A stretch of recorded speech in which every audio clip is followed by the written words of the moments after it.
Vodiyda shuncha yil yashab, bir marta ham Namangandagi gullar festivaliga bormagan ekanman. Armon bo'lib qolmasin dedimda, eng yaqin podrashkamni olib Farg'onadan Namanganga qarab, go! Yo'lga tushdik.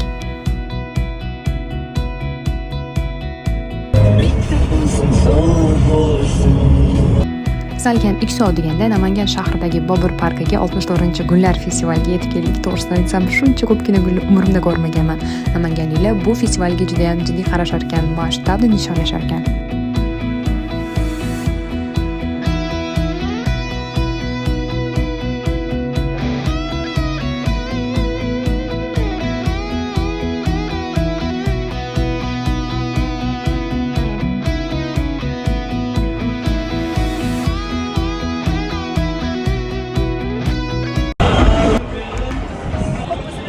Bir so'z bilan aytganda, maza qildik. Haytgancha festival hali davom etyapti. Birga borgisi kelgan odamni kommentariyada belgilab, videoni o'ziga yuborib qo'ying. Keyingi lokatsiyalarimiz bundan ham qiziq bo'ladi.